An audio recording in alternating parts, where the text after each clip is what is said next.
Alors, bonjour tout le monde, Fanny Bellemare-Martin, je suis hypnocoach et aujourd'hui, je vous parle de culpabilité. Est-ce que ça vous arrive de vous sentir coupable? Probablement que oui. La culpabilité, c'est un mélange de tristesse, de colère, de honte qui apparaît quand on a une valeur qui est mise à mal. Je dis souvent à mes clients que les émotions, ce sont des voyants lumineux qui s'allument sur un tableau indicateur pour vous dire qu'il y a un besoin qui n'est pas répondu. La culpabilité, qui est un mélange de trois émotions, serait davantage un voyant lumineux qui s'allume sur votre tableau de bord pour vous dire qu'il y a des valeurs qui sont mises à mal.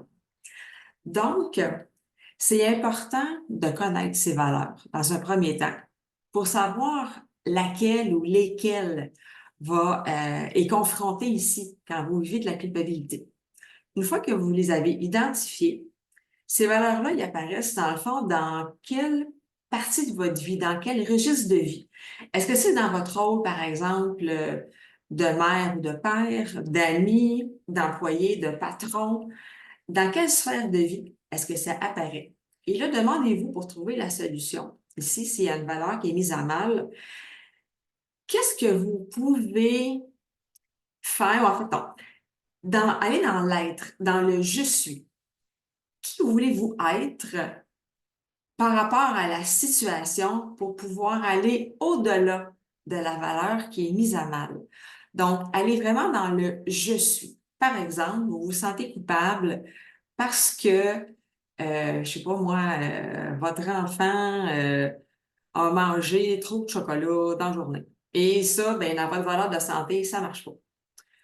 Comme maman, dans le fond, qu'est-ce qui est important pour vous ici? Est-ce que c'était de récompenser votre enfant pour quelque chose qu'il a fait dans la journée? Est-ce que vous vouliez acheter la paix, peut-être? Donc, allez dans le je suis pour trouver de quelle façon est-ce que vous pouvez mieux vous sentir. Donc, arrêtez de vous sentir coupable par rapport à la valeur qui est mise à mal. Maintenant, demandez-vous, est-ce que vous vous sentez responsable du bonheur des autres? Chacun est responsable de son propre bonheur et à mettre en place des actions, à faire des changements de comportement en fonction de ça. Donc, ça ne vous appartient pas d'être responsable, de prendre sur vous que les autres soient heureux.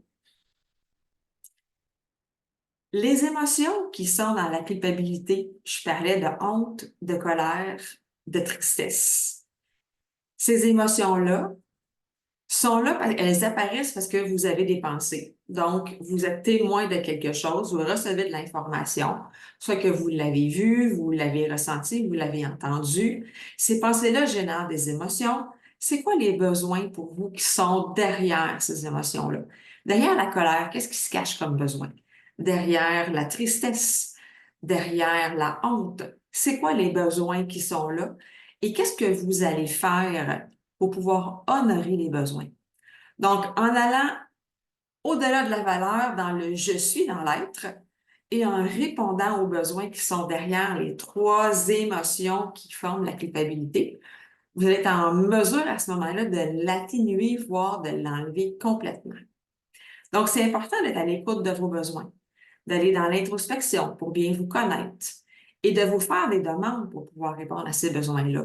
Si vous en êtes conscient, mais vous ne faites rien pour les combler, bien, votre cerveau comprend que vous n'êtes pas important pour vous, que vous n'accordez pas de valeur. Et à ce moment-là, ben, ça se peut que vous vous culpabilisiez pour vous à ce moment-là. À quoi ça vous sert de vous sentir coupable?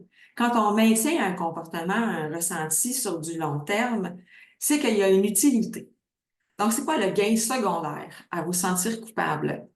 Est-ce que c'est pour, par exemple, vous sentir plus aimé? Si vous vous sentez coupable par rapport à quelqu'un, puis vous maintenez ça parce que vous voulez vous faire aimer davantage? Est-ce que vous entretenez des croyances limitantes qui fait que vous devez vous sentir coupable selon vous? Est-ce que vous êtes loyal à quelqu'un en vous sentant coupable? Donc, à quoi ça vous sert? Peut-être que vous allez vous rendre compte que ça ne vous sert plus à rien, puis que dans le fond, c'est une vieille habitude qui traîne, puis vous pouvez simplement la changer.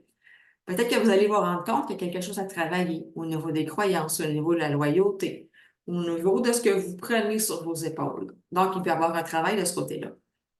Ça se peut aussi que ça fasse référence à une blessure de l'âme. Donc, il y a 5 grandes blessures. Là, ça se peut que ce soit celle qui est en lien avec l'humiliation. L'humiliation, donc, qui va amener de la honte, donc de la culpabilité, fort possiblement. Ici, est-ce que vous vous êtes senti humilié? Si oui, c'est possible que vous mettiez à ce moment-là, que vous preniez le masque du masochiste. Donc, chaque blessure a son masque, donc une façon qu'on a de se protéger face à la peur de souffrir à nouveau. Est-ce que ça se pourrait à ce moment-là que vous portiez le masque du masochiste?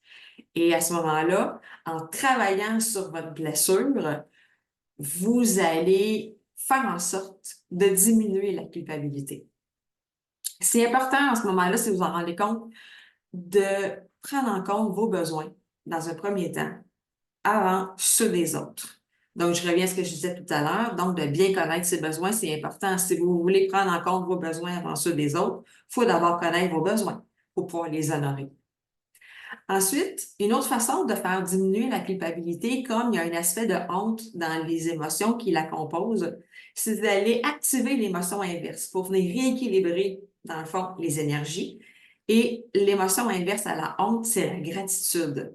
Donc, peut-être que vous pratiquez déjà des gratitudes, sinon je vous invite à le faire. C'est d'être reconnaissant envers des choses qui vous font du bien dans la journée. Donc, vous pouvez être en gratitude face à quelqu'un, face à la vie, parce qu'il fait beau aujourd'hui, parce que vous vivez en forme. Ça peut être quelqu'un qui vous a donné un compliment, qui vous a dit un compliment. Peut-être que vous recevez quelque chose. Peut-être que vous accomplissez quelque chose. Donc, en quoi est-ce que vous êtes reconnaissant? Ces gratitudes-là vont contribuer à venir, dans le fond, contrebalancer la honte qui est incluse dans la culpabilité. Prenez aussi le temps de reconnaître vos forces et vos qualités et misez dessus. La culpabilité va faire en sorte qu'on va se taper sur la tête, qu'on va se trouver des défauts, puis qu'on va se rabaisser. Pour s'élever, trouvez quelles sont vos forces, quelles sont vos qualités. De quelle façon aussi est-ce qu'elles vous ont été utiles par le passé et que vous pouvez prendre ces apprentissages-là pour réutiliser vos forces et vos qualités dans la situation actuelle où vous vous sentez coupable, pour venir renverser la vapeur. Et au final, si jamais vous voulez aller explorer au niveau énergétique, la culpabilité se positionne au niveau du deuxième chakra, le chakra sacré qui est environ 4 doigts en dessous du nombril, donc vraiment au niveau du bassin.